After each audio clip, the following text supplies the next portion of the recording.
महेश जी, आपका रिएक्शन आखिरी में इसलिए लिया है, पहले आरोप लग जाए उसके बाद आप उनके जवाब दीजिए। पहला तो बड़ा आरोप यही लगाया गया है महेश जी सीएम अरविंद केजरीवाल की तरफ से कि यहाँ पर जिस तरह से देखा जाए ये एग्जिट पोल्स हुए हैं वो सब फेक हैं, नकली हैं। क्या मानते हैं आप इनको लेकर?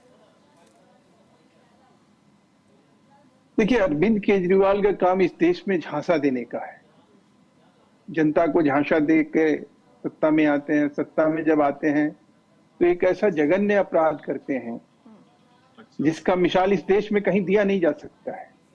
आप गीतू जी इस तरह से समझिए कि दिल्ली के अनऑथराइज्ड कॉलोनियों का लीगल स्टेटस ऐसा नहीं है जहां पे किसी प्रकार से शराब की दुकान खोल के वहां लाइसेंस लिया जाए। लाइसेंस के जो नियम कायदे कानून कहते हैं उसको अमेंड करके और वहां जबरन शराब बेची जाए और उस वक्त बेची जाए। मैंने जघन्य अपराध इसलिए कहा कि जब कोरोना काल था तो 500 से ऊपर ज्यादा इन अनऑथराइज्ड कॉलोनियों में शराब की दुकानें गैर कानूनी, मैं गैर कानूनी सब, मैं ये नहीं कह रहा हूं कि अनधिकृत, गैर कानूनी यानी कि वो शराब, जैसे आप ये समझ लीजिए कि कोई स्मगलर शराब बेचता है, जैसे कोई मतलब कोई माफिया, शराब माफिया बेचता हो, उस तरह से शराब बेचने का काम करके और लगभग 11,000 करोड़ खजाने का उसमें चूना लगाया गया। और उस चूना लगाने के बाद उस पैसे से गोवा में चुनाव लड़ा गया, उस पैसे का बेजा इस्तेमाल किया गया। और ये सारे प्रूफ, और उसमें एक आदमी दो आदमी नहीं, अब तक 23 से ज्यादा लोग गिरफ्तार हुए। और सबका ये कहना है कि देखिए साहब, इसमें जो है मनीष सिसोदिया, सत्येंद्र जैन, अरविंद केजरीवाल, ये मेन किंग पिन थे। इनके थ्रू, क्योंकि मनीष सिसोदिया उस समय फाइनेंस मिनिस्टर थे, अरविंद केजरीवाल मुख्यमंत्री थे, और इन लोगों ने मिलके किस प्रकार से दिल्ली को लूटने का काम किया। हसोट को लेकर जब गिरफ्तारी हुई तो सत्येंद्र जैन के टाइम में क्या कहा गया कि भाई हिमाचल में आम आदमी पार्टी की सरकार बन रही है, इसलिए सत्येंद्र जैन को गिरफ्तार कर लिया। मनीष सिसोदिया को क्या कहा गया कि भगत सिंह है हमारे पार्टी का, जा रहा है जेल, शहीद हो रहा है।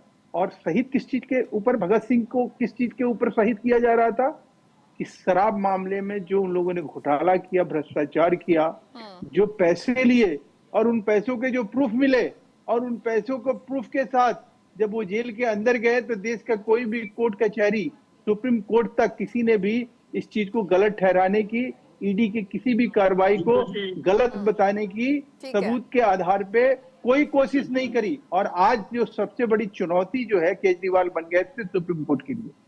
सुप्रीम कोर्ट ये समझ नहीं पा रहा था कि मैंने किस जालसाज को, किस ऐसे व्यक्ति को मैंने दे दिया कि बाहर निकलते ही स्वाति मालीवाल को पीटा, जो टर्म कंडीशन थे उसका वायलेशन किया। उसके बाद वो आज वो जेल जाना नहीं चाह रहे थे, उसके लिए उन्होंने तिगड़म लगाया कि भाई मैं तो बीमार हूं, मेरे से चला नहीं जा रहा, मेरे से बोला नहीं जा रहा, मेरी ये खराब है, मेरा वो खराब है।